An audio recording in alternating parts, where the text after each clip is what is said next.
حسبنا الله ونعم الوكيل، نعم المولى ونعم النصير. أعوذ بالله السميع العليم من الشيطان اللعين الرجيم. بسم الله الرحمن الرحيم. الحمد لله الذي جازي كل صانع ورايش كل قانع وراحم كل ضارع ومنزل المنافع والكتاب الجامع بالنور الساطع، وهو للدعوات سامع وللكربات دافع وللدرجات رافع وللجبابرة قامع، فلا إله غيره ولا شيء يعدله،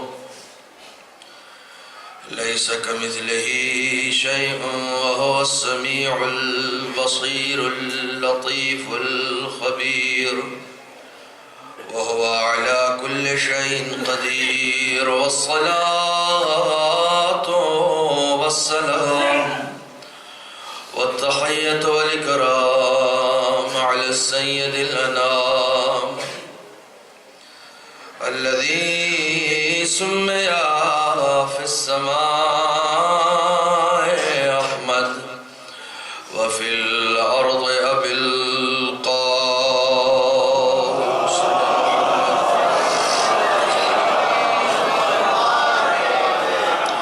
وعلى أهل بيته الطيبين الطاهرين المعصومين المظلومين الذين أذهب الله عنهم الرجس وطهرهم تطهيرا.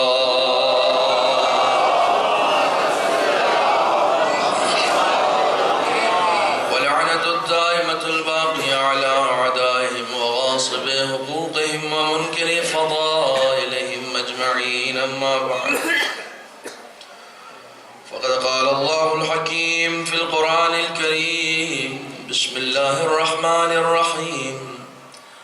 سنة الله التي قد خلت من قبل ولن تجد لسنة الله تبديلا.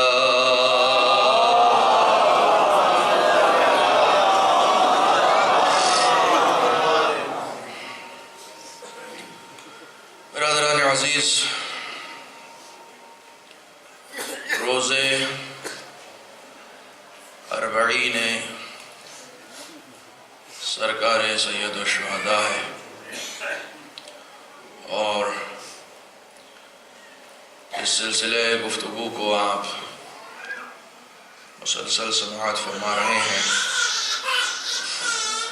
آج اس کی آخری قسط ہدیہ سماعت ہے۔ سنت الہیہ اور خلافت انسانی۔ میری کوشش ہوگی کہ آج کی اس مجلس میں گزشتہ تمام بیانات کو سمیٹ کر پہلے کے تمام بیانات کو یاد دلا کر آج کی اس گفتگو کو پایۂ تکمیل تک پہنچاؤں۔ یقیناً یہ مضامین اتنے بڑے مضامین ہیں کہ ان کو 5 یا 10 مجلسوں میں سمیٹ کر بیان کرنا ہم جیسے کم علموں کے لیے ایک دشوار مرحلہ ہے۔ ہماری کوشش یہ ہوتی ہے کہ ہم اپنی توان بھر، ہم اپنی سکت بھر کسی بھی مضمون کے بارے میں جتنا علم ہمارے پاس ہے اسے آپ تک پہنچا سکیں۔ انسان کی اشرفیت، انسان کی افضلیت جن چیزوں میں ہے اس کی ایک سب سے بڑی وجہ علم ہے۔ انسان مسجود ملائک علم کی بنیاد پر بنا، انسان خلیفۃ اللہ علم کی بنیاد پر بنا۔ ایک سوال اس مضمون کے حوالے سے جو ہمیشہ علماء اٹھاتے رہے ہیں کہ بالقوہ یقیناً ہر انسان خلیفہ الہی ہے، لیکن یہ خلافت کس حد تک ایک انسان تک پہنچتی ہے؟ تو اس کا جواب جو علماء نے دیا ہے وہ یہ دیا ہے کہ یہ خلافت ملی کیوں ہے۔ اگر ہم اس کا جواب ڈھونڈ لیں کہ یہ خلافت کس لیے انسان کو عطا ہوئی ہے، تو پھر اس کا بھی جواب مل جائے گا کہ کس کس کو ملی ہے۔ یہ خلافت انسان کو اس کے علم کی بنیاد پر ملی ہے، کیونکہ خداوند عالم نے جتنی بھی مخلوقات پیدا کی ہیں ان میں شعور ادراک تو پایا جاتا ہے، علم نہیں پایا جاتا ہے۔ کل میں نے مولا کائنات حضرت علی ابن ابی طالب علیہ السلام کی ایک حدیث آپ کی خدمت میں پیش کی تھی جو ادھوری رہ گئی تھی، اور آج میں اسی حدیث سے پھر اپنے بیان کو آگے بڑھا رہا ہوں کہ خداوند عالم نے جو 3 مخلوقات خاص طور پر پیدا کی ہیں، جن میں ایک فرشتہ ہے، دوسرے حیوان ہے اور تیسرے حضرت انسان ہے۔ فرشتہ وہ ہے کہ جس کے یہاں صرف عقل ہے، خواہشات نہیں ہیں، شہوتیں نہیں ہیں۔ حیوانات وہ ہیں کہ جن کے یہاں صرف شہوات ہیں، صرف خواہشات ہیں، عقل نہیں ہے۔ انسان ہی وہ مخلوق ہے کہ جس کے یہاں عقل بھی ہے، شہوتیں بھی ہیں، خواہشات بھی ہیں۔ یہ ساری چیزیں یعنی وہ جو کچھ فرشتوں میں پایا جاتا ہے وہ بھی اس انسان میں ہے، وہ جو کچھ جانوروں میں پایا جاتا ہے وہ بھی اس انسان میں ہے۔ اس لیے جب آپ علم منطق کی دنیا میں جاتے ہیں اور انسان کی تعریف پوچھتے ہیں کہ انسان کسے کہتے ہیں، تو علم منطق والے کہتے ہیں حیوان الناطق، بولنے والا جانور۔ یعنی جانور کی جو صفتیں ہیں وہ بھی اس کے اندر پائی جاتی ہیں، اور بولنے کی صلاحیت صرف انسان میں پائی جاتی ہے، اس کے علاوہ کسی میں نہیں پائی جاتی۔ ناطق عام طور پر اس بولنے والے کو کہتے ہیں جو علم کی روشنی میں بولتا ہے، ورنہ بولنے کو جانور بھی بولتے ہیں۔ توجہ فرما رہے ہیں، بولنے کو جانور بھی بولتے ہیں، لیکن ناطق اس کو کہتے ہیں جو علم کی روشنی میں بولے۔ اب جو علم کی روشنی میں نہ بولے، چاہے وہ انسان ہو لیکن جانوروں کی فہرست میں چلا جاتا ہے۔ ایک صلوات پڑھے محمد و آل محمد۔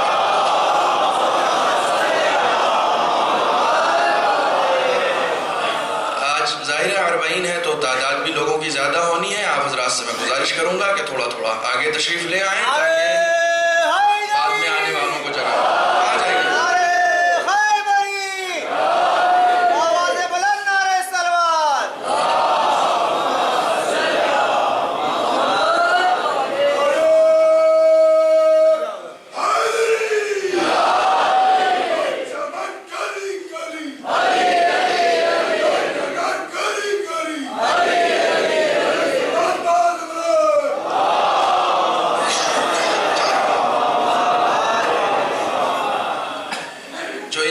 جو علم کی روشنی میں بولے اسے انسان کہا جاتا ہے، جو جہالت کی بنیاد پر بولے وہ انسانوں کی فہرست میں نہیں آتا۔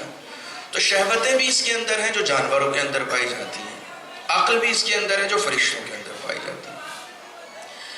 مولا کائنات فرماتے ہیں کہ اب یہ ہمارے اپنے مفاہیم ہیں۔ خلافت کا حقدار کون ہے؟ جس کی عقل اس کی شہوتوں پہ غالب آ جائے وہ انسان فرشتوں سے افضل ہو جاتا ہے، جس کی عقل اس کی شہوتوں پر غالب آ جائے وہ انسان فرشتوں سے افضل ہو جاتا ہے، اور جس کی شہوتیں اس کی عقل پہ سے بدتر ہو جاتا ہے۔ تو گویا یہی ایک انسان ہے جو چاہے تو خود کو فرشتوں سے بڑا بنا لے اور چاہے تو خود کو جانوروں سے بدتر بنا لے۔ ایک صلوات پڑھے محمد و آل محمد۔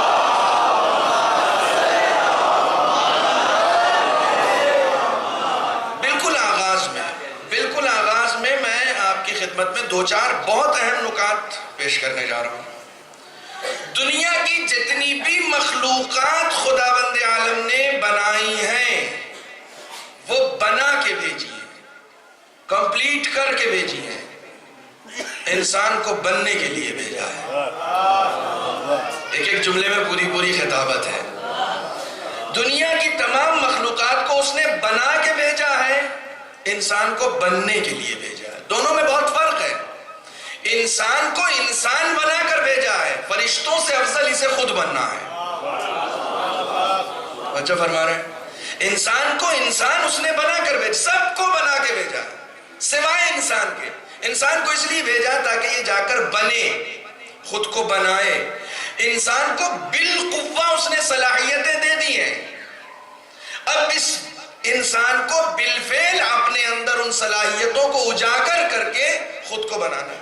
ایک فرشتہ چاہے کہ وہ اپنے مقام اور اپنے مرتبے میں بلندی حاصل کر لے تو نہیں ہو سکتا، ہو ہی نہیں سکتا، اس کو خدا نے کمپلیٹ بنایا۔ ایک فرشتہ رات بھر عبادت کرے، دن بھر عبادت کرے اور چاہے کہ وہ بلندی پر چلا جائے، اپنے آپ کو اور آگے بڑھا لے، نہیں، خدا نے اسے آگے بڑھا کے بھیجا ہی ہے۔ خدا بند عالم نے اسے دیکھی، میں اس کی دوسری مثال دوں گا تو آپ کے ذہنوں تک بات پہنچ جائے۔ ایک شہد کی مکھی ہے، خدا بند عالم نے اسے کمپلیٹ کر کے بھیجا۔ اب شہد کی مکھی کالج میں داخلہ لے کر مدرسے میں پڑھائی کر کے مولوی نہیں بن سکتی، کیوں؟ اس لیے کہ اس کو خدا نے جتنا علم دینا تھا وہ دے دیا ہے۔ انسان جس دن سے پیدا ہوتا ہے اس دن سے علم حاصل کرتا رہتا ہے۔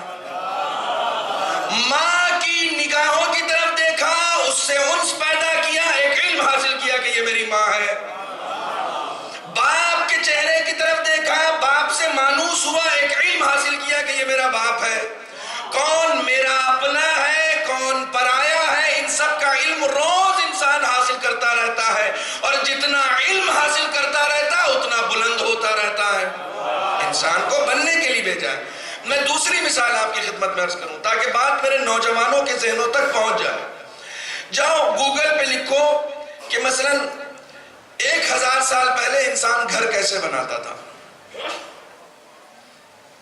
دیکھو بہت ساری امیج میں جاؤ گے، امیج مل جائے گی، ویڈیوز میں جاؤ گے، ویڈیوز مل جائیں گی، ٹھیک ہے، آل میں جاؤ گے، آل، ساری پوری آپ کو ہسٹری مل جائے گی کہ انسان آج سے 1000 سال پہلے گھر کیسا بناتا تھا، پوری تاریخ مل جائے گی، اس طریقے کا بناتا تھا۔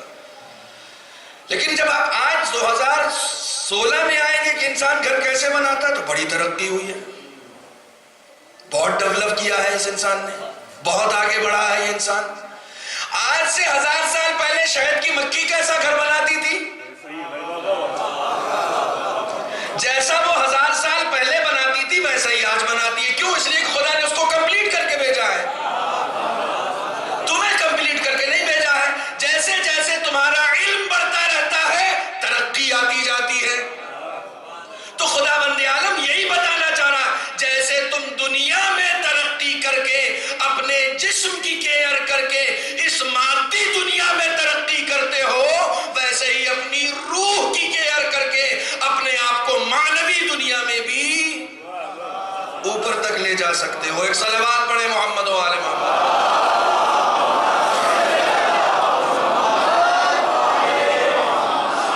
ایک اور صلوات پڑھے محمد و آل محمد۔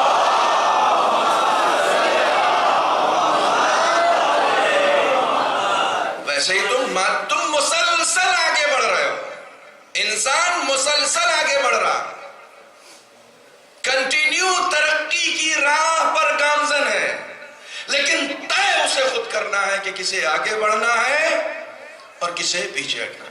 میں پیچھے کی تمام مجلسوں سے کچھ نہ کچھ آج لوں گا آپ کی خدمت تاکہ میں یاد رکھوں میں کیوں آیا ہوں۔ میں نے ایک مثال عرض کی تھی کہ ایک صاحب نے کہا کہ میں نے بچوں کے لیے فلیٹ لے لیا، بیٹی کی شادی کر دی، مولانا سکون کے ساتھ میں زندگی گزار سکتا ہوں، سکون کے ساتھ مر سکتا ہوں.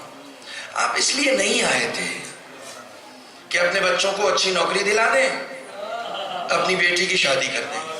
آپ اس لیے نہیں آئے تھے. یہ کام آپ نہ ہوتے تب بھی ہو جاتا. آپ اپنے لیے ہیں.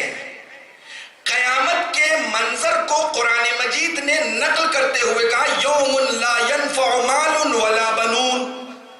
وہ دن ایسا ہوگا جس دن نہ تمہارا مال تمہارے کام آئے گا، نہ تمہاری اولاد تمہارے کام آئے گی.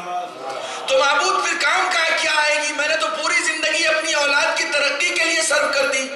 خدا کہہ رہا تھا کہ تم کو اپنی ترقی کے لیے صرف کرنا تھا، تم اپنے آپ کو ڈیولپ کر سکو. تمہارے پیش نظر صرف دنیا تھی. شاید کبھی میں نے آپ کے درمیان ایک جملہ کہا ہو کہ ہم بچے پیدا ہوتے ہیں اور بچے ہی مر جاتے ہیں. بہت قیمتی جملہ ہے، اس میں پوری خطابت ہے. ہم بچے پیدا ہوتے ہیں اور بچے ہی مر جاتے ہیں. بچوں کی فطرت ہوتی ہے کھیلنا. چھوٹے چھوٹے بچے نا آگے بیٹھے ہوئے ہیں، آپ کو واہ کرتا ہوا دیکھتے ہیں تو یہ بھی واہ کرتے ہیں، آپ کو روتا ہوا دیکھتے ہیں تو یہ بھی روتے ہیں. ان کی فطرت ہے کھیلنا. یہ بازار سے جا کر چھوٹے چھوٹے پلاسٹک کے مٹی کے کھلونے لے کر آتے ہیں. اس میں گھر بنے ہوتے ہیں، اس میں گاڑیاں بنی ہوتی ہیں، اس میں ان کے ساز و سامان ہوتے ہیں، کچن کا سامان ہوتا ہے. یہ کھیلتے ہیں. اور کوئی اگر ان سے یہ لے لے تو اس کے اوپر پوری دنیا ڈھا دیتے ہیں. وہ جو وہ کر سکتے ہیں، توجہ فرمانے، جو وہ کر سکتے ہیں وہ سب کچھ کرتے ہیں. روتے ہیں، دھوتے ہیں، ضد کرتے ہیں کہ یہ میرا ہے. توجہ فرمانے، یہ میرا ہے، اسے مجھے ملنا چاہیے، دوسرے کو نہیں ملنا چاہیے. یعنی جو یہ کھلونے بازار سے خرید کر لاتے ہیں ان پر اپنا حق جتاتے ہیں، اس سے کھیلتے ہیں. اپنی زندگی کا مقصد بھی وہی سمجھتے ہیں. یہ بچے اپنی زندگی کا مقصد وہی سمجھتے ہیں کہ ہمارا انجوائے اسی میں ہے، ہماری زندگی اسی میں ہے. اگر انسان بڑا ہونے کے بعد بھی بچہ ہی رہ جائے تو اس کا مطلب یہ ہے کہ وہ ابھی بڑا ہی نہیں ہوا. توجہ فرما رہے ہیں. تو ہمارے استاد اکثر کہتے تھے کہ ہم بچے پیدا ہوتے ہیں اور بچے ہی مر جاتے ہیں. جب ہم بچے تھے تو ہمارے کھلونے چھوٹے تھے، ہماری گاڑیاں چھوٹی تھی، ہمارے گھر چھوٹے تھے. جب ہم بڑے ہوتے ہیں تو ہماری گاڑیاں بھی بڑی ہو جاتی ہیں، گھر بھی بڑا ہو جاتا ہے. یعنی کھلونا صرف بڑا ہوا ہے. جیسے جیسے ہم بڑے ہو رہے ہیں ویسے ہی ویسے ہمارا کھلونا بھی بڑا ہو رہا ہے. بھائی آپ کھیلنے کے لیے نہیں آئے ہیں. آپ کی ساری محنت اپنی گاڑی کے لیے ہے، اپنے گھوڑے کے لیے ہے، اپنے مکان کے لیے ہے. تو اس کا مطلب آپ صرف جسم آپ کا بڑا ہوا ہے، فکر ابھی بھی وہی بچوں والی ہے. صلوات پڑھ دیں محمد و آل محمد.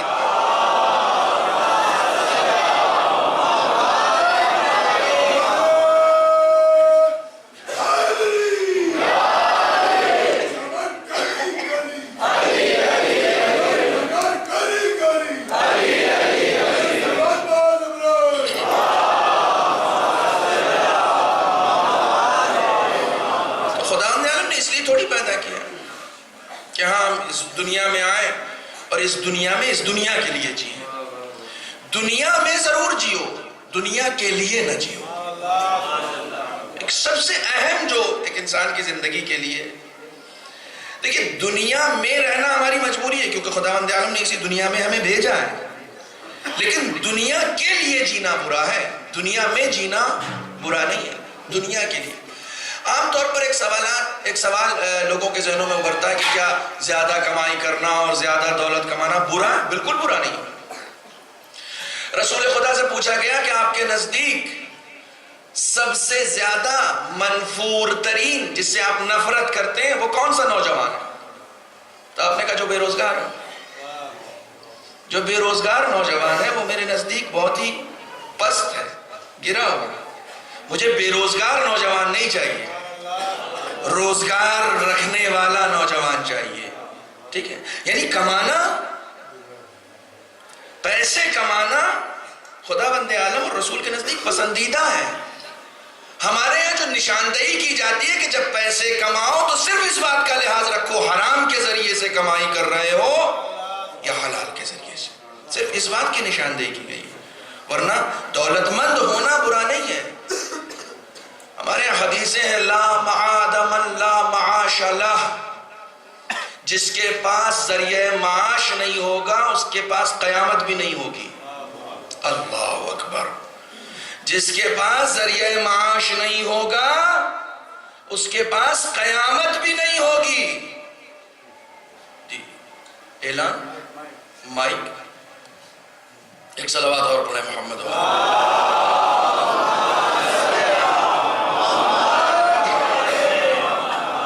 ایک اور صلوات پڑھیں۔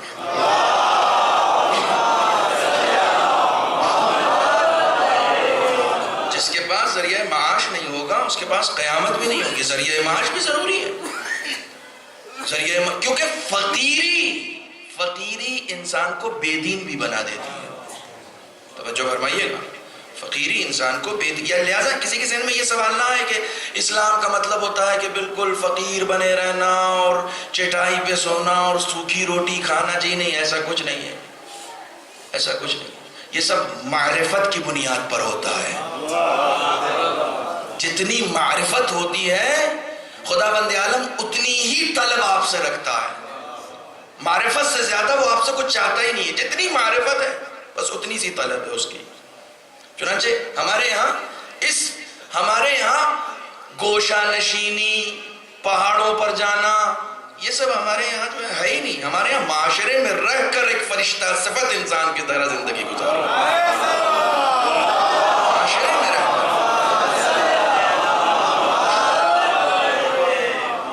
معاشرے میں رہ کر تم ایسی زندگی گزارو کہ جس پر فرشتے خود بھی ناز کریں۔ ایسی زندگی معاشرے میں رہ کر گزارو۔ معاشرے میں رہنا بہت اہم ہے، توجہ فرما رہے ہیں۔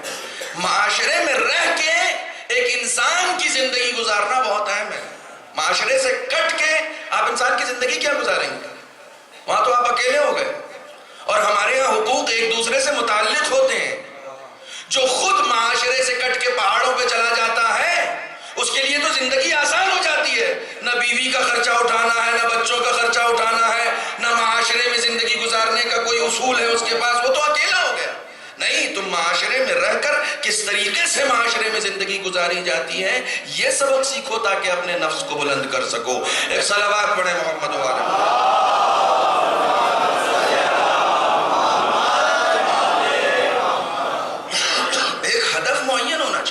کہ ہم کس لیے آئے؟ ہم اس لیے نہیں آئے تاکہ ہم اپنی دنیا کو آسان بنا سکیں، آسائشیں اٹھا سکیں۔ ہم اگر ساری سہولتیں ہمیں مل بھی گئیں، سب کچھ ہم نے حاصل کر لیا، یعنی ہم نے اپنے ٹارگٹ سیٹ کیا کہ ہمیں یہاں پہنچنا ہے بس۔ توجہ فرمائیے گا، ہم نے ایک ٹارگٹ اپنی زندگی کا سیٹ کیا۔ ایک انسان سوچتا ہے کہ بہتر کھا لیں، بہتر پہن لیں، بہتر سو جائیں۔ یہ تین چیزیں، بہترین کھانا ہو، بہترین سونا ہو، بہترین پہننا ہو، بہترین رہنا ہو۔ اگر صرف یہی انسان کا مقصد ہو جائے تو اس میں اور جانور میں کوئی فرق نہیں ہے۔ کوئی فرق نہیں ہے نا۔ ایک جانور بھی بہتر کھاتا ہے، ایک جانور بھی بہترین نیند چاہتا ہے، بہترین طریقے سے سونا چاہتا ہے، ٹھیک ہے، بہترین اپنی آرام گاہ چاہتا ہے۔ ایک جانور بھی یہی چاہتا ہے۔ انسان اس سے آگے ہونا چاہیے۔ خدا بند عالم نے 11 قسمیں قرآن میں، دیکھیے اگر خدا خود کوئی بات کہہ رہا ہے تو یہی اپنی جگہ کافی ہے، لیکن اگر وہ قسمیں کھا کر کہے اور وہ بھی 11 قسمیں کھا کر کہے تو اس کا مطلب بات کی بہت اہمیت ہے۔ 11 قسمیں قرآن مجید میں کھا کے خدا بند عالم کہتا قد افلح من زکا، کامیاب صرف وہ ہوگا جو تزکیہ نفس کرے گا، جو اپنے نفس کو بالیدہ کرے گا، صرف وہ کامیاب ہوگا۔ تزکیہ، ہم سب کے سب منتظر ہیں ایک حسین کے، بہت توجہ رکھیے گا، ہم سب کے سب منتظر ہیں۔ نوجوانوں، لوح دل پہ میرا یہ جملہ لکھ لینا، انتظار عقیدہ نہیں ہے، عمل ہے۔ انتظار عقیدہ نہیں ہے ہمارا۔ اصول دین میں انتظار ہے، اصول دین میں انتظار نہیں ہے۔ انتظار عقیدہ نہیں ہے، عمل ہے۔ یعنی صرف اس بات کا عقیدہ رکھے رہے ہم کہ ہم انتظار کر رہے ہیں منجیے بشریت کا، صرف اس بات کا عقیدہ رکھے رہے ہمیں نجات مل جائے گی؟ جی نہیں، انتظار کا عقیدے سے تعلق نہیں ہے، عمل سے تعلق ہے۔ ایک عالم دین بھی اگر آپ بلا رہے ہیں تو انتظار کی علامت یہ ہوتی ہے کہ لینے کے لیے، ریسیو کرنے کے لیے اسٹیشن تک جاتے ہیں۔ امام کا انتظار کر رہے ہیں، کہاں تک لینے کے لیے آگے بڑھے؟ امام کا انتظار کر رہے ہیں۔ انتظار اس تخم کو کہتے ہیں، دیکھیں میں بہت ہی آرام سے پڑھوں گا، انتظار اس تخم کو کہتے ہیں جو آپ اپنے عقیدے کی زمین پر بوتے ہیں۔ جو عقیدے کی زمین پر بیج بویا جاتا ہے وہ انتظار کا بیج ہوتا ہے۔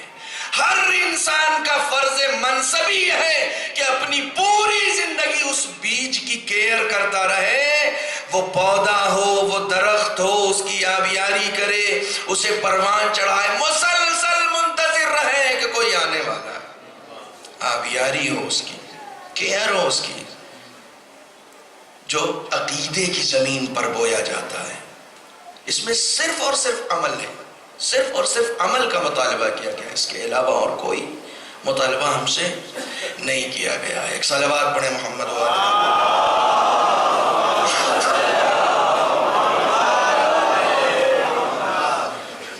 ایک مرتبہ صحت مند صلوات پڑھیں محمد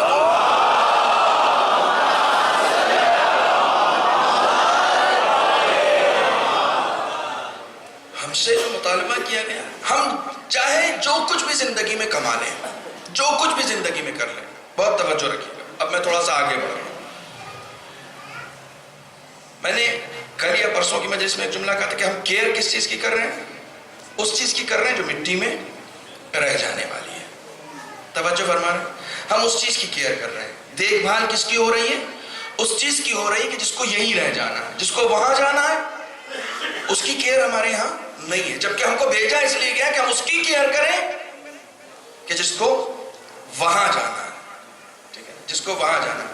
خدا بند عالم نے اپنی ساری صفتیں اس حضرت انسان کو دے دی ہیں، کیونکہ اپنا خلیفہ بنایا، اپنی ساری صفتیں اس انسان کو دے دی ہیں۔ یہ ایک بہت سخت جملہ ہے، اور میں نے اکثر آپ سے کہا کہ میں اس ممبر پر بیٹھ کر ہمیشہ حوزہ علمیہ کے کلاس روم کی باتیں ممبر پر کرتا ہوں۔ خدا بند عالم نے اپنی ساری صفتیں، خدا نے اپنا خلیفہ بنایا ہے نا، تو جب اپنا خلیفہ بنایا تو اس انسان کو صفت کس کی دے گا؟ اپنی ہی صفتیں دے گا۔ جتنی صفتیں تھیں اس کی، اللہ اکبر، ساری صفتیں اس نے حضرت انسان کو دے دی تاکہ اس کی صفات اور اس کے اسما کا مظہر یہ انسان دنیا میں جا کر بن جائے۔ اس دنیا میں جا کے اس کے اسما کا مظہر، اس کے جتنے بھی نام ہیں، اس کا نام ایک خالق ہے۔ لوگ سوال کرتے ہیں کہ مولانا خالق انسان کہاں؟ خالق تو وہی ہے، یہ صفت اس نے کہاں دی انسان کو؟ تو جہاں پر انسان کے پیدا کرنے کی بات اس نے کہی ہے، وہیں پر بعد میں کہا فتبارک اللہ احسن الخالقین، پلورل، جمع کی لفظ استعمال ہوئی۔ پیدا کرنے والوں میں سب سے اچھا پیدا کرنے والا وہ ہے۔ وہ خود مان رہا ہے صرف میں نہیں پیدا کرتا ہوں، اگر میں خالق حقیقی ہوں تو میں نے ماں باپ کو خالق مجازی بنا کر بھیجا ہے۔ یعنی ایک صفت میرے پاس تھی، میں نے تمہیں بھی دے دی، لو تم بھی لو یہ صفت۔ وہ بہت فیاض ہے، حقیقی صفت اس کے پاس ہے، مجازی صفت اس نے ہمیں دے رکھی ہے۔ جتنی صفتیں تھیں، آپ جائیے گا قرآن مجید میں بھی اور دوسری کتابوں میں بھی خدا کے 99 نام لکھے ہوتے ہیں۔ اب مجھے آج تک نہیں پتا چلا یہ 99 کیوں لکھے ہوتے ہیں، جس کے 1000 نام تو صرف جوشن کبیر میں آئے ہیں، اس کے صرف 99 نام کے پیچھے ہی ہم کیوں پڑے ہوئے ہیں؟ بہت سارے نام ہیں اس کے، 1000 نام صرف دعائیں جوشن کبیر میں ہیں اس کے۔ تمام اسما کو پڑھیں اور ایک ایک صفت کو اپنے اندر تلاش کریں کہ اس کی یہ صفت میرے اندر پائی جاتی ہے یا نہیں پائی جاتی ہے۔ کوئی ایک صفت اٹھا کر دیکھیں۔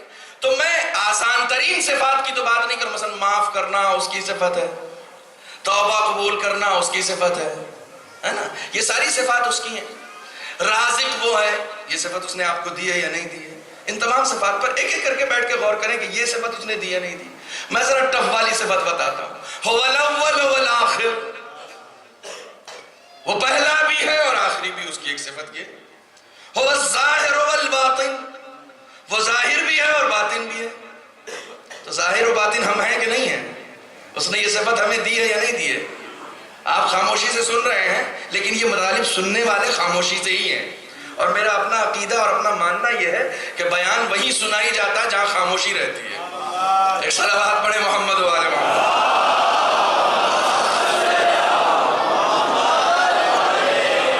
وہ ظاہر والباطن، وہ ظاہر بھی ہے اور باطن بھی ہے۔ ہم بھی ظاہر ہیں، ہم بھی باطن ہیں۔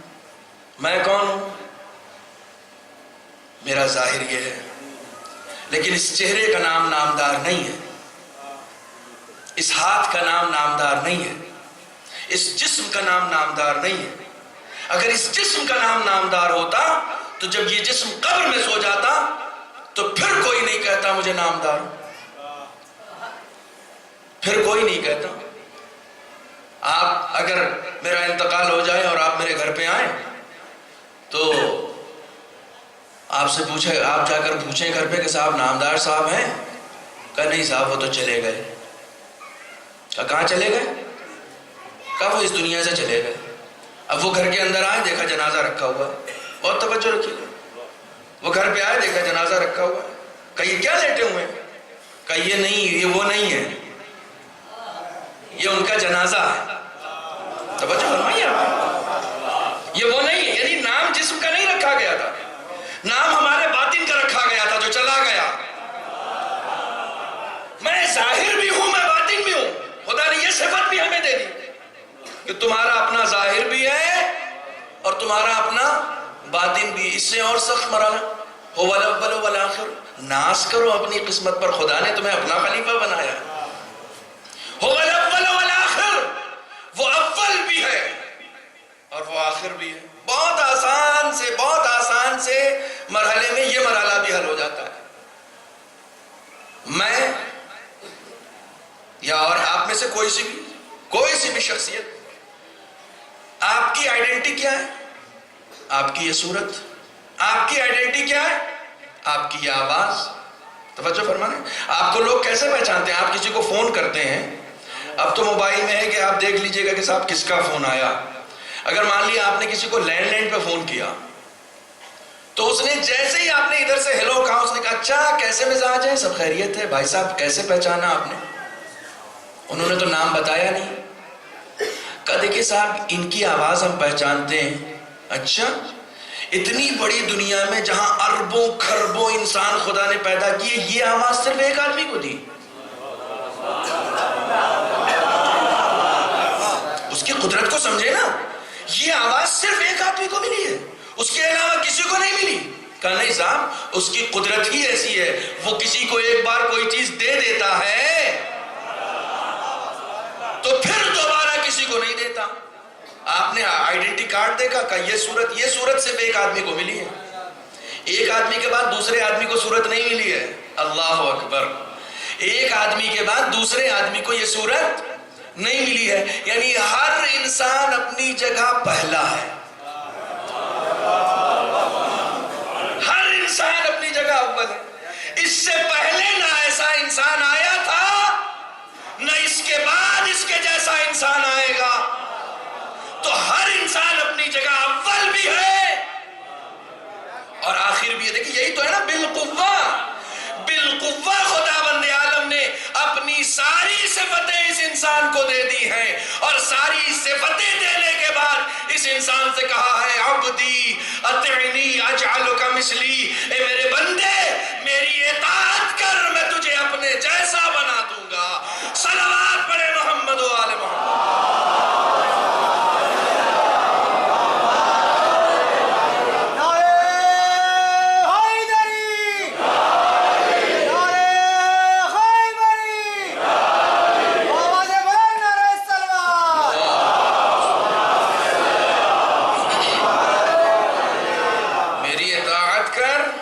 تجھے اپنے جیسا بنا دوں گا۔ انا حی لا مجھے موت نہیں آتی، اجعلک حیا لا تموت، تجھے ایسا زندہ بنا دوں گا کہ تجھے موت نہیں آئے گی۔ میں زندہ ہوں، مجھے موت نہیں آتی۔ خدا بند عالم یہ انعام کس بنیاد پر دے گا؟ اگر ہم نے ذرا سی اطاعت کر لی، کہا اگر میری اطاعت کر لی تو میں ایسا زندہ بنا دوں گا کہ پھر تجھے موت نہیں آئے گی۔ یہ ہم سے کہہ رہا ہے، وہ کسی اور سے نہیں کہہ رہا ہے، یہ ہم سے کہہ رہا ہے اگر تو نے اطاعت کر لی تو تجھے ایسا زندہ بنا دوں گا جسے موت نہیں آئے گی۔ ایک عام انسان تھوڑی سی اطاعت کر کے ایسا زندہ بن جائے کہ جسے کبھی موت نہ آئے، تو جس نے اطاعت سمجھائی ہو، اس دنیا میں آ کر سمجھایا ہو کہ کیسے اطاعت کی جاتی ہے، اسے موت آ جائے گی۔ ذرا سی دانشوری کیا آ گئی کہ آپ کہنے لگے رسول سے نہیں مانگ سکتے کیونکہ وہ مردہ ہیں۔ مردہ آپ ہوں گے، اطاعت کا مفہوم سمجھانے والا مردہ نہیں ہوا کرتا ہے۔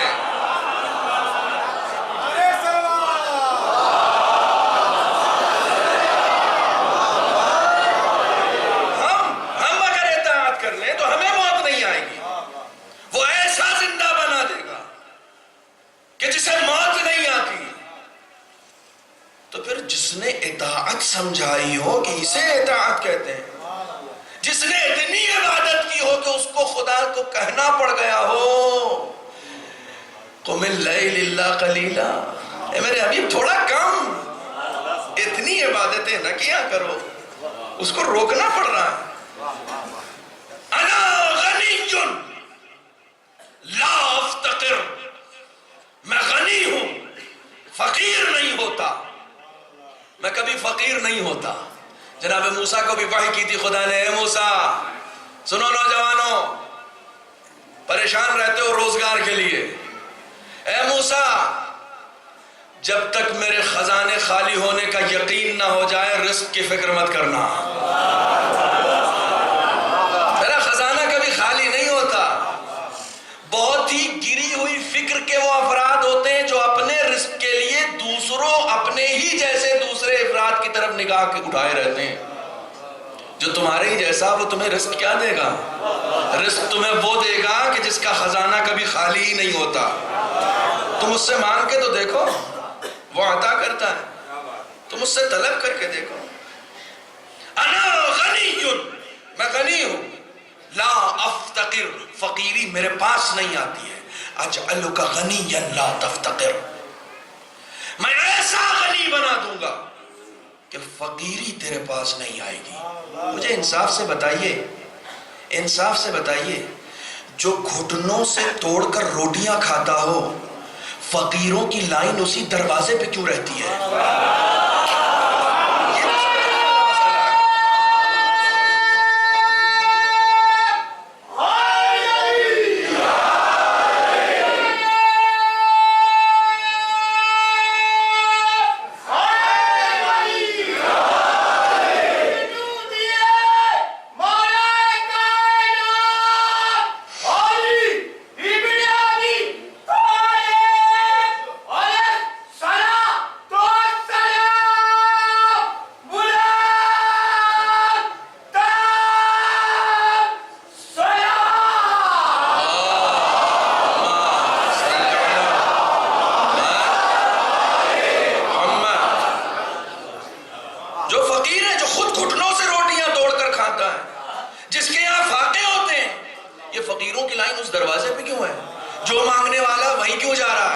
دنیا جانتی ہے کہ جس کو خدا غنی کرتا ہے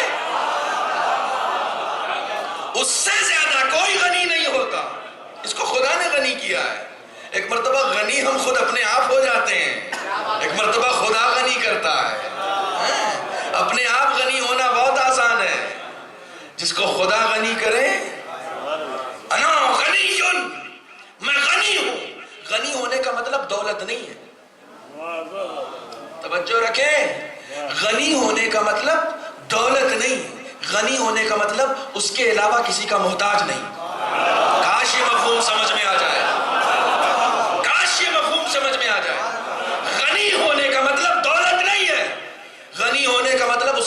علاوہ کسی کا محتاج نہیں ہے، مانگتا ہے تو اس سے مانگتا ہے۔ یہ بار بار نماز میں ایاک نعبد و ایاک نستعین کہتے کیوں؟ کیونکہ تم روز یہ چاہتے ہو معبود ایسا غنی بنا کہ پھر کسی کی محتاجی نہ رہے، تیرے علاوہ کسی کا ضرورت مند نہ رہو، تیرے علاوہ کسی کے سامنے ہاتھ نہ پھیلاؤ۔ کسی نے مولا کائنات سے سوال، دیکھیے جب انسان واقعی صحیح معنوں میں اطاعت کرتا ہے تو خدا بند عالم اس کو بھی تقریباً ایک حد تک لامحدود بنا دیتا ہے۔ میں بہت بڑی بات عرض کر گیا، ایک حد تک اسے بھی لامحدود بنا دیتا ہے اگر کوئی واقعی صحیح معنی میں اس کی عبادت کرتا۔ میں اس وقت مجلس پڑھ رہا ہوں، میں کتاب پڑھ سکتا ہوں، میں اس وقت مجلس پڑھ رہا ہوں، میں کھانا کھا سکتا ہوں، ایک ہی وقت میں دونوں کام کروں؟ یہ نہیں ہو سکتا نا، جبکہ میں اس کا خلیفہ ہوں جو ایک وقت میں کئی کام کرتا ہے۔ وہ لامحدود ہے، وہ لامحدود ہے، ایک وقت میں کئی کام کرتا ہے۔ عجیب بات ہے، جناب موسیٰ اپنے ایک داماد کے یہاں گئے، بیٹی نے کہا کہ بابا، ان کا کام تھا مٹی کے برتن بنانے کا، بابا خدا سے سفارش کر دیجئے برتن ہمارے سوکھ نہیں رہے ہیں، ذرا ایک چلچلاتی ہوئی دھوپ نکل جائے کہ ہمارے برتن سوکھ جائیں۔ جناب موسیٰ نے کہا ٹھیک ہے میں دعا کر دیتا ہوں۔ اس کے بعد فوراً دوسری بیٹی کے یہاں گئے، ہاں سسر لوگ جایا کریں، یہ سب نبیوں کی سنت ہے، بیٹی کے گھروں میں جانا بھی سنت ہے۔ یہ دوسری قومیں ہیں جو بیٹی کے گھر کا دانا پانی حرام سمجھتے ہیں، ہم نہیں سمجھتے ہیں، یہ سنت ہے نبیوں کی، جائیے احوال پرسی کیجئے، سمجھ رہے ہیں۔ دوسری بیٹی کے یہاں گئے، اس کا شوہر کسان تھا، جناب موسیٰ سے بیٹی نے کہا کہ بابا ذرا خدا سے دعا کر دیجئے کہ ذرا جم کے بارش ہو جائے، یہ لہلاتے ہوئے کھیت ذرا سا ہمارے اور تناور ہو جائیں نا، سرسبز و شاداب ہو جائیں۔ ایک مرتبہ جناب موسیٰ نے کہا کہ خدایا میں نبی ہوں، میں یہ سمجھ رہا تھا میرا ہی کام سخت ہے، تیرا کام کتنا سخت ہے، کوئی پانی مانگ رہا کوئی دھوپ، تیرا کام کتنا سخت ہے، اچھا سب کو وہ خوش کیسے کرے؟ دیکھیں یہاں پر ہم اس لیے نہیں آئے کہ خدا ہمیں خوش کرے، ہم اس دنیا میں اس لیے نہیں آئے ہیں کہ خدا ہمیں خوش کرے، ہم اس لیے آئے کہ ہم خدا کو خوش کریں، ہم اس لیے آئے۔ جناب موسیٰ نے کہا معبود تیرا کام کتنا سخت ہے، کوئی پانی مانگ رہا ہے کوئی دھوپ مانگ رہا ہے، تو وہ ایک وقت میں کئی کام کرتا ہے۔ تو اکثر آپ نے دیکھا ہوگا 4 قدم آگے بارش ہو رہی ہے اور 4 قدم پیچھے دھوپ نکلی ہوئی ہے، آپ سمجھے نا اس کی حکمت کو، آپ سمجھے اس کی حکمت کو۔ کئی مرتبہ کنفیوژن ہوتا ہے، بتاؤ یہاں ہو رہی وہاں نہیں ہو رہی ہے، تم نہیں جانتے نا، یہاں والے بندے کو دینی تھی وہاں والے بندے کو نہیں دینی تھی۔ صلوات پڑھے محمد و آل محمد۔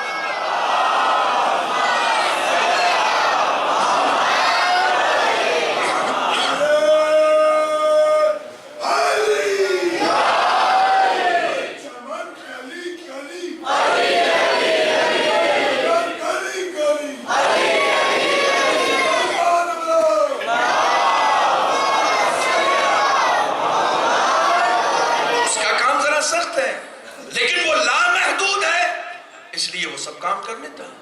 اب اگر کوئی اس کی صحیح معنوں میں اطاعت کرتا ہے تو وہ اسے بھی وہ صفت دے دیتا ہے کہ ایک ہی وقت میں بندہ رکوع کے عالم میں بھی ہے اور زکوٰۃ بھی دے رہا ہے، اس سے جڑا ہوا ہے نا، ایک ہی وقت میں دو فعل سرزد ہو رہے ہیں، اور کمال یہ ہے وہ بھی قربتاً اللہ، یہ بھی قربتاً اللہ، سب اللہ کے قریب ہونے کے لیے۔ دیکھیں خلیفۃ اللہ میں 2 لفظیں ہیں، یہ پوری مجلس کا نچوڑ ہے، خلیفۃ اللہ میں 2 لفظیں ہیں، ایک خلیفہ اور ایک اللہ۔ جب تک دونوں کا سنگم رہتا ہے انسان بلندی کی طرف جاتا رہتا ہے، جہاں سے اللہ الگ ہو گیا خلیفہ الگ ہو گیا، وہاں سے انسان صرف خلیفہ گیری کرتا ہے، اس کے علاوہ خدا اس کی زندگی میں نہیں رہتا۔ بھئی یہ خلیفۃ اللہ کو چپکے رہنے دینا، خلیفہ گیری مت کرنا، خلیفہ خدا بن کے زندگی گزارنا، توجہ فرمانے۔ تو خلیفہ گیری تو ہمارے یہاں بہت ہوئی، ہم سے زیادہ خلیفہ گیری کا درد دیکھا کس نے ہے؟ ایک صلوات پڑھے محمد و آل محمد۔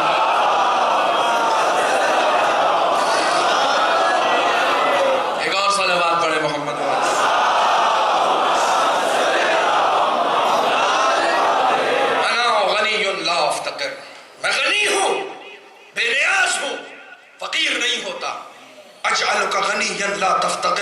تجھے غنی بنا دوں گا، تو کبھی بے نیاز نہیں ہوگا۔ دوستو ایک جملہ بار بار میں کہہ رہا ہوں، یاد رکھنا، غنی ہونے کا مطلب یہ ہرگز نہیں ہے کہ تمہارے پاس سب کچھ آ جائے۔ غنی ہونے کا مطلب یہ ہے کہ تمہارے پاس خدا آ جائے۔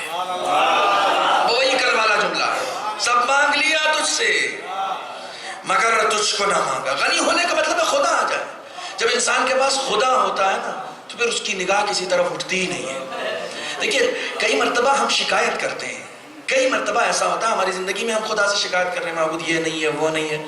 ایک صاحب کسی بڑے عارف کے پاس پہنچے کہ صاحب میرے گھر پہ 300 سال پرانی ایک سراہی رکھی ہوئی تھی، 300 سال پرانی خاندانی ایک سراہی رکھی ہوئی تھی جو نسلاً بعد نسلیں چلی آ رہی تھی۔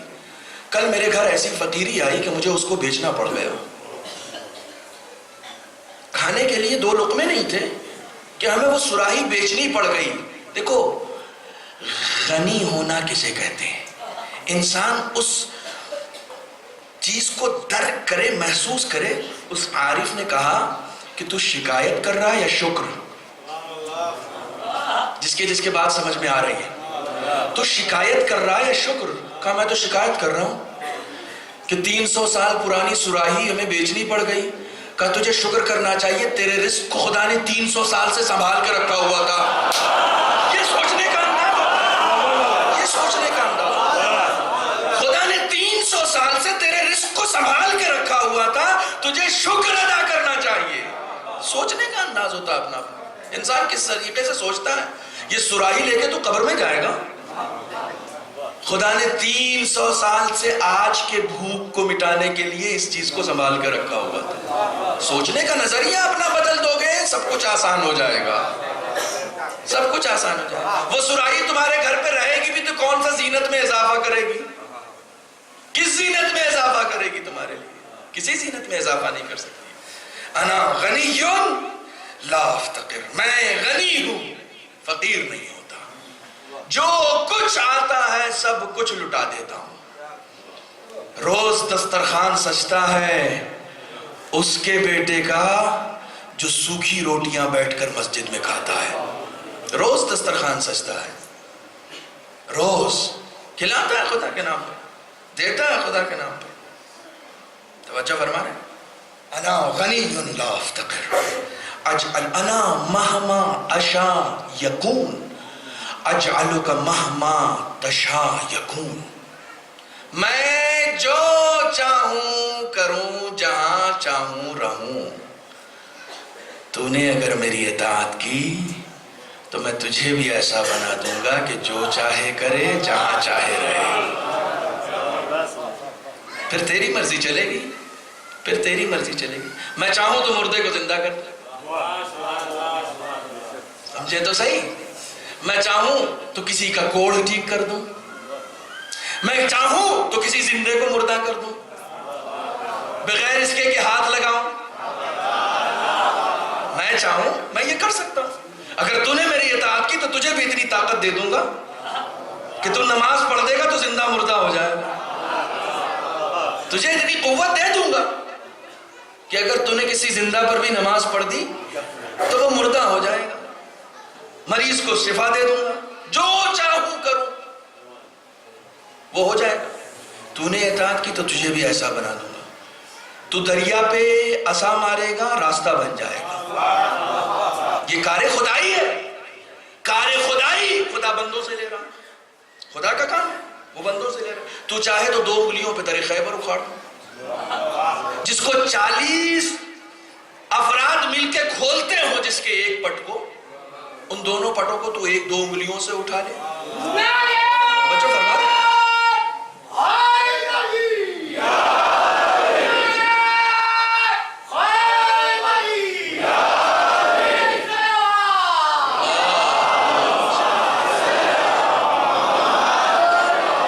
میں جو چاہوں کروں۔ یہ سب کار خدا ہی ہے، خدا کے کام۔ خدا بند عالم ایک انسان میں یہ قوت دے دیتا ہے کہ وہ بھی جو چاہے کرے۔ انا مہما اشا، میں جہاں چاہوں رہوں، یہاں ہوں یہاں رہوں گا، وہاں ہوں وہاں رہوں گا۔ تو بھی جہاں چاہے رہے۔ میں ابھی منبر پہ ہوں تو روم پہ نہیں ہوں، آپ فرش پہ ہیں تو منبر پہ نہیں ہیں، لیکن خدا کہہ رہا ہے کہ اگر میری اطاعت کی تو منبر پہ بھی رہے گا، فرش پہ بھی رہے گا. اگر میری اطاعت کی تو پھر دلی میں بھی رہے گا اور بھوپال میں بھی رہے گا. اور آج بھی ہیں ایسے لوگ جو ایک ہی وقت میں کئی جگہ دکھ جاتے ہیں. توجہ فرمائیں، آج بھی ایسے لوگ ہیں. خدا نے یہ صلاحیت انہیں دے رکھی ہے کہ ایک ہی وقت میں انہیں کئی جگہ مشہد میں امام رضا کے روضے میں بھی دیکھا گیا اور قم میں معصومہ بی بی کے روضے میں بھی دیکھا گیا. آج بھی لوگ ہیں نا. کیوں؟ خدا نے قوت دے دی. کیونکہ انہوں نے اطاعت کی ہے، اطاعت کے مفہوم کو سمجھا ہے کہ اطاعت کسے کہتے ہیں. آج بھی ہیں. تو جب انسان اپنی اس قدر و قیمت کو سمجھے گا تب علی کے فضائل سمجھ میں آئیں گے کہ ایک ہی وقت میں 40 جگہ دعوت کھائی کیسے جاتی ہے. صلوات پڑھیں محمد و آل محمد پر.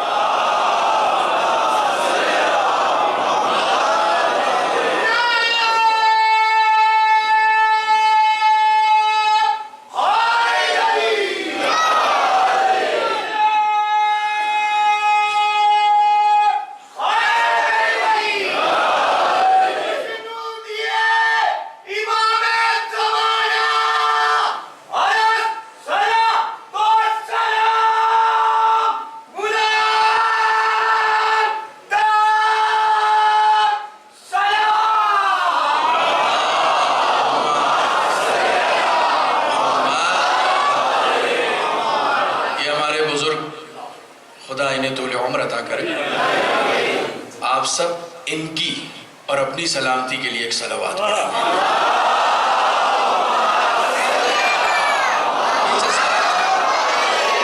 یہ انسان کے جذبات ہیں، یہ انسان کی عقیدتیں ہیں جو لفظیں بن کر پھوٹتی ہیں. صلوات ہمارا نعرہ ہے. یہ درود جو ہے نا یہ ہمارا نعرہ ہے، سلوگن ہے. میں جب تک کل یہ ہمارے محترم بزرگ کہہ رہے تھے کہ جب تک آپ وارم اپ ہوتے ہیں تو ٹائم اچھا خاصا نکل جاتا ہے. اور وہی آج بھی صورتحال ہے کہ جب میں ذرا سا وارم اپ ہوا ہوں تو دیکھ رہا ہوں 1 گھنٹہ پورا گزر چکا ہے. لیکن میں زیادہ وقت نہیں لوں گا. یہ سلوگن ہے ہمارا. درود ہمارا سلوگن ہے. ہم سے سلوگن نہیں مانگا گیا، صرف ہم سے صرف سلوگن نہیں. دیکھیں ہم ایک ایسے ملک میں رہتے ہیں جہاں آئے دن چناؤ ہوتے رہتے ہیں. آئے دن یہاں چناؤ ہوتے رہتے ہیں. اور ابھی بھی سن رہے ہیں مہاراشٹر میں کوئی چناؤ ہوا ہے جس میں 17 کی 17 سیٹیں نوٹ بند کرنے والے ہار گئے. توجہ فرما رہے ہیں؟ 17 کی 17 ہار گئے. بھائی جب لوگوں سے ان کا لقمہ چھینو گے تو سیٹیں ہی ہارو گے اور کیا کرو گے. توجہ فرما رہے ہیں؟ وہ 17 کی 17 سیٹیں ہار گئے. انشاءاللہ آگے بھی ہارتے ہی رہیں گے. توجہ فرما رہے ہیں؟ دیکھیں آپ حق الناس ضائع کر رہے ہیں، لوگوں کا حق ضائع کر رہے ہیں. 57 آدمیوں کو پکڑنے کے لیے جو کہ خود آپ کے گھر میں بیٹھے ہیں، 57 آدمیوں کو پکڑنے کے لیے آپ نے 125 کروڑ جنتا کو لائن میں کھڑا کر دیا. عجیب بات ہے نا. وہ 57 آپ کے گھر میں بیٹھے ہیں جبکہ ان کو پکڑنا آپ کے لیے زیادہ آسان تھا. آپ نے عوام کو پریشان کیا اس کے لیے. بہرحال ہم سلوگن کے پیچھے نہیں بھاگتے، لیکن سلوگن بہت اہم ہے. یہ خواتین جو پیچھے بھی بیٹھی ہوئی ہیں اور اوپر بھی ہیں، دیکھیں نام ہم اسماء الہیہ کے مظہر ہیں، خدا کے نام کے مظہر ہیں. ایک میرا نام کتنا اثر کرتا ہے. آپ کسی ایئرپورٹ میں کھڑے ہیں، کسی نے پیچھے سے آواز دی علی، توجہ کیجئے گا. اب اس علی نے کیا کیا بتایا. علی نے سب سے پہلے میری آئیڈینٹی کی کہ میں ہوں، دوسرے میرا مذہب بتایا. ایک نام ہے، ایک نام ہے، ایک نام میں نے رکھا ہے. اسی نام نے یہ بھی بتا دیا کہ میں مسلمان ہوں، اسی نام نے یہ بھی بتا دیا کہ میں شیعہ ہوں، اسی نام نے یہ بھی بتا دیا کہ علی کا پیروکار ہوں. سب کچھ بتا دیا نا. مجھے بھی بتا دیا، میرا مذہب بھی بتا دیا. ایک عام انسان کا نام اتنا سب کچھ بتا دیتا ہے تو خدا کا نام کیا کیا بتا دے گا. یہ سلوگن ہے ہمارا، یہ نام سلوگن ہے. اسی لیے کہا کہ اچھے نام رکھو، للو پنجو نام نہ رکھو. ہمارے عجیب و غریب نام رکھے. جب بار بار لوگ مولانا بیٹا پیدا ہوا کیا نام رکھے. میں نے کہا آپ کے ذہن میں کچھ ہے؟ کہاں ہے؟ قسطنطنیہ. میں نے کہا کیوں یہ نام کیسے آپ کے ذہن میں آیا؟ کہا مولانا تو ادھر رکھ لو، یہ بھی کسی کا نہیں ہے. بات ہوئی، بات ہوئی، یہ کسی کا نہیں ہے. عجیب مصیبت ہے. امام سید سجاد سے امیر شام نے پوچھا کیا نام ہے؟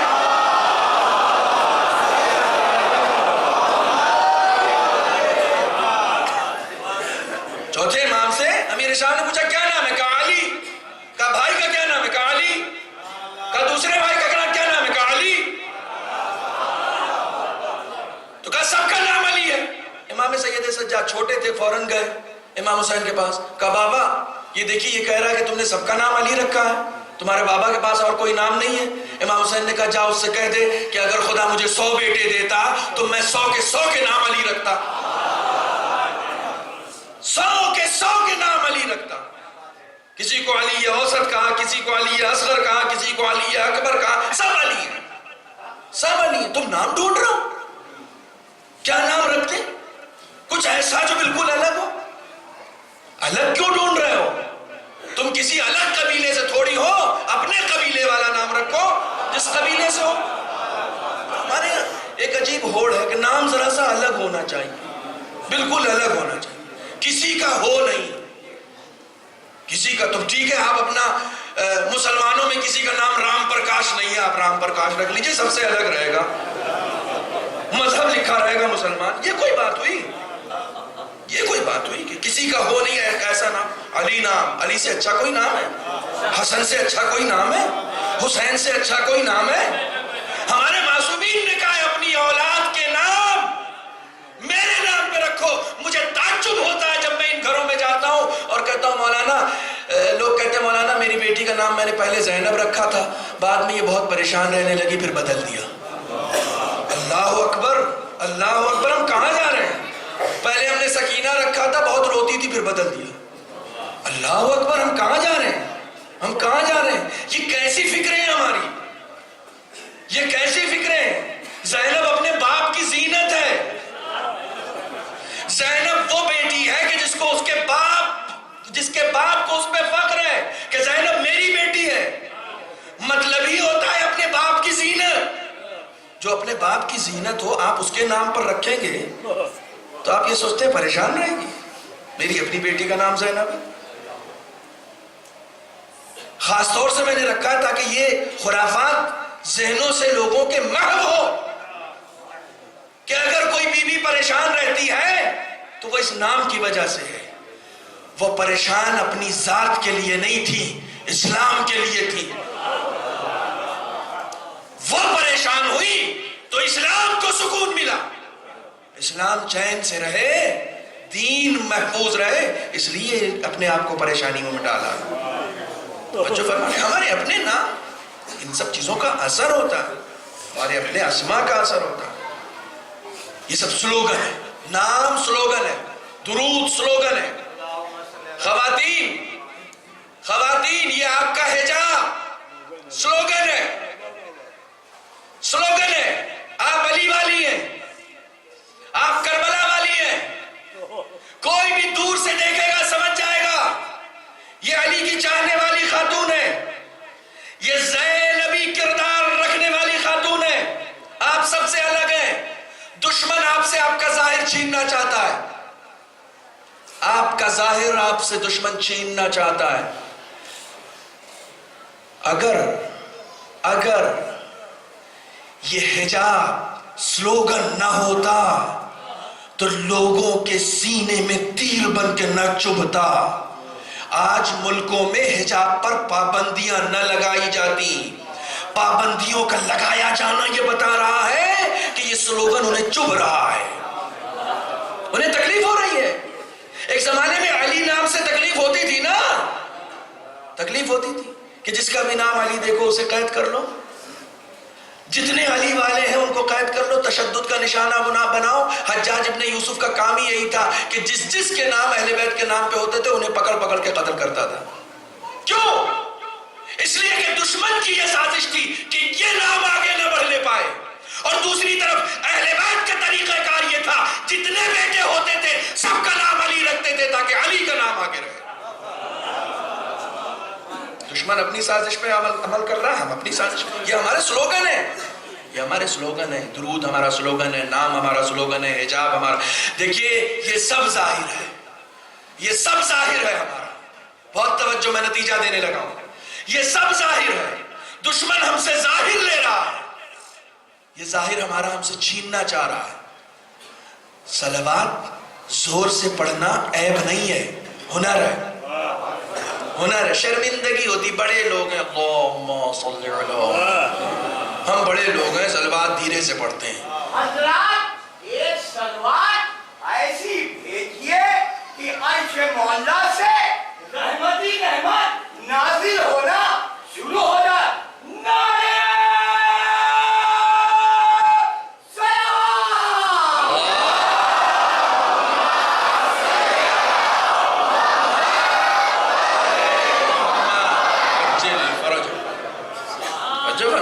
سلوگن ہے ہمارا. یہ سلوگن کسی کے پاس نہیں ہے، صرف ہمارے پاس ہے. لیکن ہم سے صرف سلوگن نہیں مانگا گیا، لیکن ہم سے صرف سلوگن. دنیا ظاہر چھین رہی ہے. ظاہر کیوں چھین رہی ہے؟ جب ظاہر چھین لیتی ہے تو پھر باطن بھی چھیننے لگتی ہے. پہلے ظاہر چھیننے میں کامیاب، پہلے وہ یہ چاہے گی کہ حجاب چھینو. زینب کی محبت اس کے بعد چھینیں گے. پہنچے نہیں پہنچے آپ؟ پہلے حجاب چھینو پھر زینب کی محبت چھینیں گے. یہ سوچ رہی ہے کہ حجاب تو دے دیا، زینب کی محبت نہیں دیں گے. ہو ہی نہیں سکتا. حجاب دے دیا تو یہ بھی دے دو گی. اگر حجاب دے دیا تو یہ بھی دے دو گی. ایک وقت آئے گا کہ یہ بھی دے دو گی. تم نے زینب کی بے پردگی کی لاج ہی نہیں رکھی. ان کا چھینا گیا تھا، تم نے خود اتار دیا. توجہ فرما رہے ہیں. جب انسان ظاہر چھیننے میں کامیاب ہو جاتا ہے تو پھر باطن پہ حملہ آور ہوتا ہے تاکہ باطن بھی چھینے، عقیدوں میں آپس میں لڑائے. توجہ فرما رہے ہیں. سلوگن کی قدر کریں، لیکن صرف سلوگن آپ کے پاس نیتا آتے ہیں، ہمیں ووٹ دیجیے گا، ہمیں ووٹ دیجیے گا. کیا کریں گے آپ؟ بجلی، پانی اور جتنے سلوگن ان کے ہو سکتے ہیں وہ سب سلوگن لگاتے ہیں نا، نعرے دیتے ہیں نا، یہ کریں گے یہ کریں گے. آپ ووٹ کس کو دیتے ہیں؟ یہی اسی میں پوری مجلس ہے. آپ ووٹ کس کو دیتے ہیں؟ کہا صاحب اس کو دیتے ہیں جو کام کرے. نعرے لگانے والوں کو ووٹ نہیں دیتے. پوری مجلس اسی میں. آپ ایک انسان جو خدا کا خلیفہ ہے اس کے اندر یہ شعور پایا جاتا ہے کہ جب وہ ووٹ دینے بھی جاتا تو اس کو ووٹ دیتا ہے جو کام کرتا ہو، صرف نعرے نہ لگاتا ہو. تو جب عام انسان کام کرنے والوں کو دیکھتا ہے تو خدا صرف نعروں سے خوش ہو جائے گا. اسے بھی عمل چاہیے، صرف نعرہ نہیں چاہیے. صلوات پڑھے محمد و آل محمد.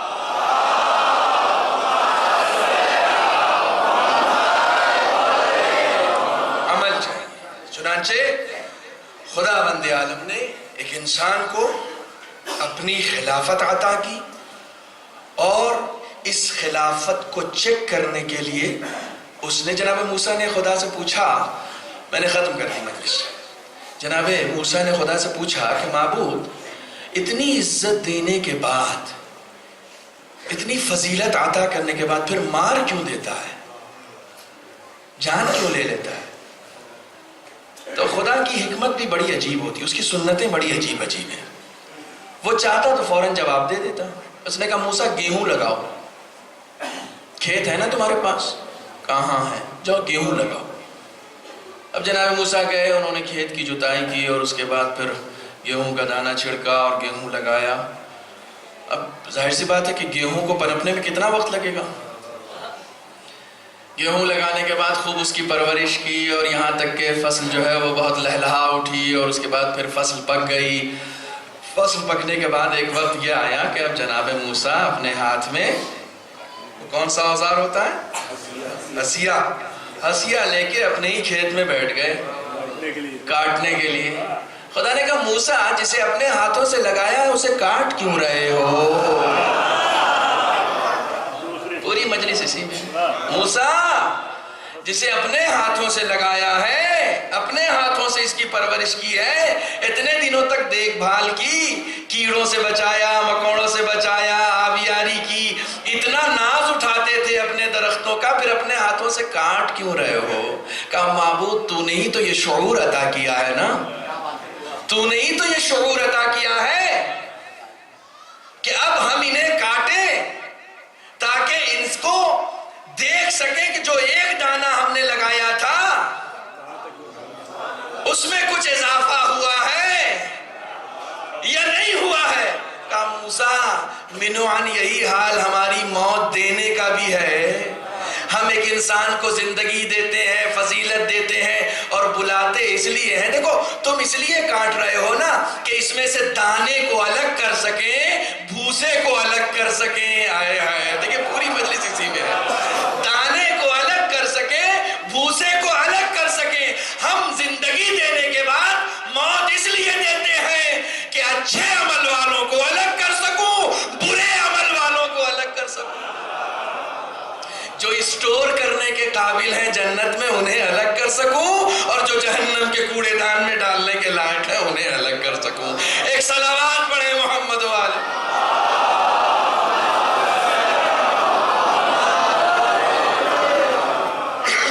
خداوند عالم نے ایک حکمت کے تحت انسان کو پیدا کیا، ایک حکمت کے تحت موت دی ہے، ایک حکمت کے تحت. اسی لیے ہمارے ہاں کے تمام عرفاء اکثر یہ خواہش کرتے تھے کہ کبھی ان کو بستر پہ بیماری کے عالم میں موت نہ آئے. درس دیتے دیتے موت آ جائے یہ بھی شہادت ہے. مجلس پڑھتے پڑھتے موت آ جائے. راہ خدا میں جہاد کرتے، جہاد صرف میدان میں نہیں کیا جاتا. ایک انسان اپنے بیوی بچوں کے لیے آذوقہ فراہم کرنے کے لیے نکلا ہے وہ بھی جہاد ہے. ایک انسان اپنے بچے کو پڑھانے کے لیے دوڑ دھوپ کر رہا وہ بھی جہاد ہے. یہ سب جہاد ہے.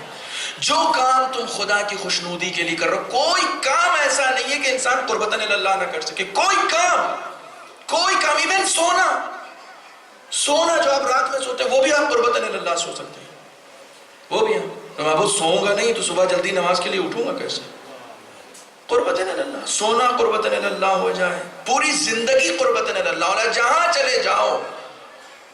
چلے جاؤ ایک لمحہ زندگی کا ایسا نہیں ہو سکتا جو عبادت کے بغیر ہو. ایک لمحہ. پیاس لگے گی پانی پینا عبادت ہے، بھوک لگے گی کھانا کھانا عبادت ہے. سب عبادت ہو جائے گا، سب عبادت ہو جائے گا، سب کچھ عبادت ہو جائے گا. یہ علی نے سکھایا ہے، یہ علی نے سکھایا. بس فرق اتنا ہے ہمارا سونا ذرا ہلکے درجے کی عبادت ہے، لیکن علی کا شب ہجرت سونا ایک عظیم عبادت ہے. کیونکہ وہاں سونے سے 2-3 عمل ایک ساتھ ہو رہا ہے. علی سو بھی رہے ہیں، رسول کو بچا بھی رہے ہیں.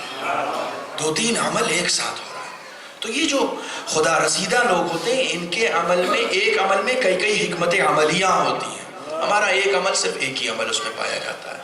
انشاءاللہ خداوند عالم ہم سب کو اپنی سنتوں کو سمجھنے کی توفیق عنایت کرے اور حقیقی معنوں میں اس خلافت انسانی کا جو خلافت الہیہ ہمیں دی گئی اس کا حق ادا کرنے کی توفیق عنایت کرے. آج 40 ہے اور میں اس سے زیادہ آپ کی خدمت میں وقت نہیں لوں گا، کیونکہ بہرحال آج کا دن جو ہے وہ خود اپنے آپ میں ایک قیامت ہے. ایک ایسے دیکھیے یہ صرف حسین کا چہلم تھوڑی ہے، یہ اس کا بھی چہلم ہے، ان بچوں کا بھی چہلم ہے کہ جن بچوں پہ ابھی تک کوئی رونے والا نہیں تھا. ان بچوں کا بھی چہلم ہے. آج صرف حسین کا چہلم نہیں ہے، آج علی اصغر کا بھی چہلم ہے، قاسم کا بھی چہلم ہے، علی اکبر کا بھی چہلم ہے. اگر آپ ذرا سا حالات سے واقف ہونا چاہتے ہیں تو شب عاشور، چونکہ عاشور سے لے کر آج تک پورے 40 دن ہو گئے، ذرا 40 دن پیچھے چلیے. اصغر کا چہلم ہے آج. امام حسین شب عاشور رات کے سناٹے میں ذرا خیموں میں دیکھنا چاہ رہے ہیں کہ عالم کیا ہے، بیویاں کیا کر رہی ہیں، کل شہادت کا دن ہے، کس طریقے سے تیاریاں ہو رہی ہیں. سب کو معلوم ہے کل شہادت ہونی ہے، تو خیموں کا جائزہ لے رہے. جناب زینب کے خیمے میں گئے، دیکھا اپنے بچوں کو سامنے بٹھا کے کنگھی کر رہی ہیں، سمجھا رہی ہیں دیکھو کل دیر نہ کرنا، ماموں پہ جان فدا کرنا. سمجھا رہی ہیں، وصیتیں کر رہی ہیں. لڑتے لڑتے اگر دریا کے کنارے چلے گئے تو خبردار پانی نہ پینا، یہاں سکینہ پیاسی ہے. اصغر پیاسا ہے، تلقینیں، نصیحتیں، وصیتیں سمجھا رہی ہیں. ادھر ام لیلہ مسلح پر بیٹھی ہوئی ہیں، دعا کر رہی ہیں. ہر خیمے میں امام حسین جا رہے ہیں. کسی خیمے سے رونے کی آواز نہیں آ رہی تھی، کسی خیمے سے رونے کی آواز نہیں آ رہی تھی. ایک ہی خیمہ تھا جس سے رونے کی آواز آ رہی. امام قریب گئے دیکھنے کے لیے کس کا خیمہ ہے، یہاں سے رونے کی آواز کیوں آ رہی. امام نے پردے کے اندر دیکھا یہ رباب کا خیمہ ہے، یہ رباب کا خیمہ ہے. رونے کی آواز رباب کی. جیسے ہی امام نے پردہ ہٹایا، آپ کو معلوم ہے امام نے کیا منظر دیکھا؟ امام نے دیکھا کہ رباب اصغر کے جھولے پہ اپنا سر رکھ کے زارو قطار گریا کر رہی. اصغر کے جھولے پہ، اصغر کے سینے پہ اپنا سر نے اڑائے گریا کر رہی. امام قریب آئے، کہا رباب گریا کیوں کر رہی؟ تمہاری گریا کا سبب کیا ہے؟ سن سکتے ہو تو سن لو. مائیں سنیں کیسے جذبات ہیں حسین کے لیے، کیسے جذبات ہیں. گریا کیوں کر رہی ہو؟ کہا آقا آپ ابھی سارے خیموں کا معائنہ کر کے آئے نا؟ کہا ہاں. کہا ہر خیمے میں ہر بی بی کے پاس آپ پر قربان کرنے کے لیے کوئی نہ کوئی جوان ہے. آپ پر قربان کرنے کے لیے، آپ کی نظر میں دینے کے لیے کوئی نہ کوئی ہے جو مجاہد ہے، جسے وہ تیار کر رہی ہے، جس کو وہ لباس جنگ پہنا رہی ہے، جس کے وہ تلوار حمائل کر رہی ہے، اسے تیار کر رہی ہے نا آپ پر قربان کرنے کے لیے. میرے پاس ایک مجاہد ہے، اتنا چھوٹا ہے یہ گھٹنیوں بھی نہیں چل سکتا، میں اسے جنگ میں کیسے بھیجوں گی، آپ پر کیسے قربان کروں. اللہ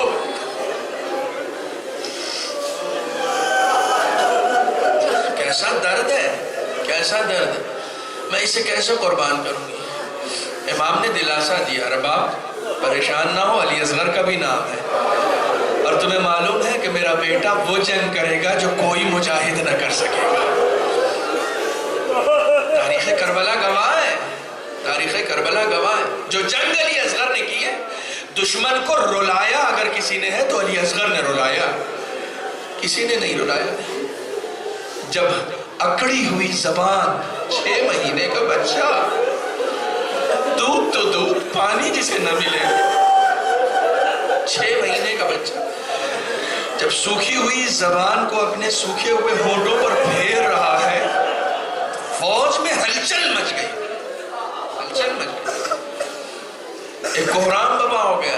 پسر سعد کے سر پہ لوگ تلوار لے کے کھڑے ہو گئے، اسے پانی پلا دے ورنہ یہ تلوار تیرے خلاف چل جائے گی. اسی وقت اس نے ہرملا کو بلایا تھا کچھ ایسا کر کہ کہیں یہ فوج میرے خلاف نہ ہو جائے. کوہرام بپا کر دیا تھا رباب کے لال نے، رباب کے اس نوجوان نے کوہرام بپا کر دیا تھا. ایک تبسم سے، ایک تبسم سے. آج اس کا بھی چہلم ہے، اس بچے کا بھی چہلم ہے، اس نوجوان کا بھی چہلم ہے جس کا ذکر کل کیا تھا میں، عباس کا بھی چہلم ہے، سب کا چہلم ہے. آپ چہلم منا رہے ہیں. آپ کے گھر میں اگر کسی کی موت ہو جاتی ہے تو چہلم کا انتظار آپ کو رہتا ہے. سارے رشتہ داروں کو، سارے چاہنے والوں کو چہلم کا انتظار رہتا ہے. زینب کا چہلم کب راستے میں بیت گیا، زینب کو پتہ بھی نہیں چلا. کب بھائی کا چہلم آیا، کب چلا گیا، زینب کو نہیں پتہ چلا. زینب اسیر ہے، زینب ماتم نہیں کر سکتی اپنے بھائی کا، زینب کے ہاتھ بندھے ہوئے، سید سجاد زنجیروں میں جکڑا ہوا ہے. اتنا مظلوم ہے، اتنا مظلوم ہے کہ ظالموں نے ایک تازیانہ بردار کو سید سجاد کے سر پہ کھڑا کر دیا. مظلومیت سن سکتے ہو تو سن لو. ایک تازیانہ بردار کو سید سجاد کے سر پہ کھڑا کر دیا، پورا جسم لوہے سے جکڑا ہوا، پورا جسم.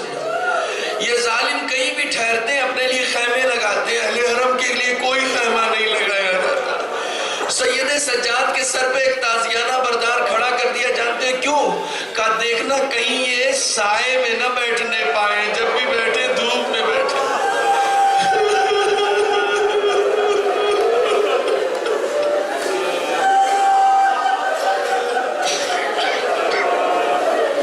رو لو، دل کھول کے رو لو، پتہ نہیں اگلے سال کس کو موقع ملے، کس کو موقع نہ ملے۔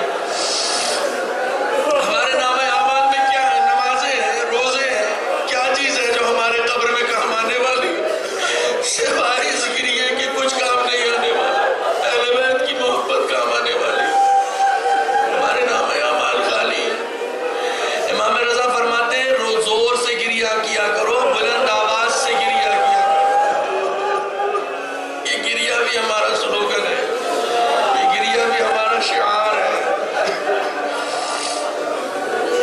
سید سجاد سائے میں نہیں بیٹھ سکتے،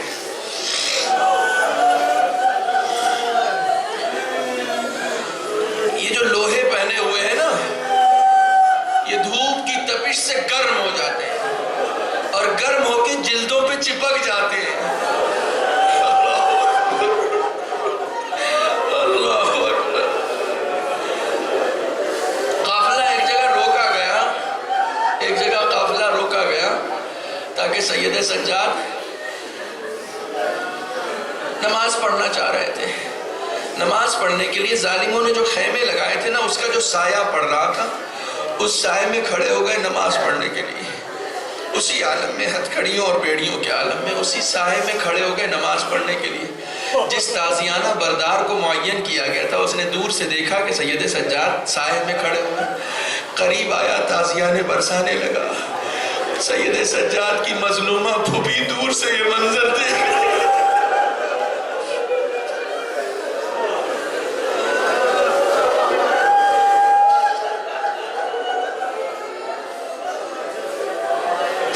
دور سے یہ منظر دیکھ رہی تھی۔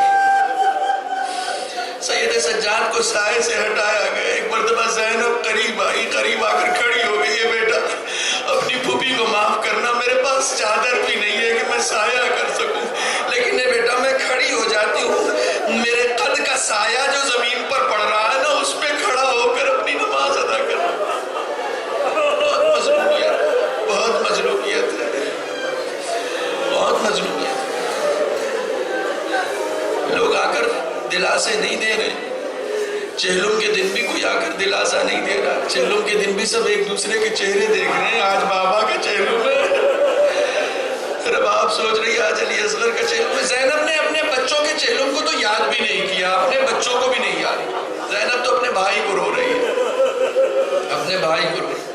اہل حرم چہلم نہیں منا سکے، چہلم ایک ساتھی نے منایا، ایک صحابی نے منایا، ایک نابینا صحابی جابر ابن عبداللہ انصاری، اپنے غلام عطیہ کو ساتھ میں لیا۔ بعض روایتوں میں ہے کہ غلام نہیں ہے، بعض روایتوں میں ہے کہ یہ غلام نہیں ہے، بلکہ یہ ایک مفسر قرآن ہے، اس کو ساتھ میں لیا۔ بس 2 جملے اور میں نے مجلس ختم کر دی، کیونکہ آپ کو جانا بھی ہے اور نماز بھی پڑھنی ہے۔ جابر نے اپنے ساتھی کو ساتھ لیا، کہا چل حسین کا چہلم منانے، حسین کے قبر کی زیارت کرنے کے لیے۔ اتفاق سے جابر جس دن کربلا پہنچے نا، وہ چہلم کا دن تھا، وہ چہلم کا دن تھا۔ جابر کربلا پہنچے ہیں تو چونکہ نابینا ہیں، انہیں نظر نہیں آتا، لہٰذا انہوں نے اپنے غلام سے پوچھا، اپنے ساتھی سے پوچھا کہ یہ بتا کیا تجھے کچھ نظر آ رہا ہے؟ کہا ہاں مجھے کچھ قبریں نظر آ تو رہی ہیں، لیکن اے جابر یہ بتائیے آپ کیسے پہچانیں گے کہ یہ قبر کس کی ہے؟ آپ تو نابینا ہیں۔ کہا کسی پر کوئی کندھا نہیں لگا ہوا ہے، کون سی قبر کس کی؟ کہا کوئی کندھا نہیں لگا۔ کہا پھر ایسا کر، مجھے گنج شہیدہ میں لے جا کر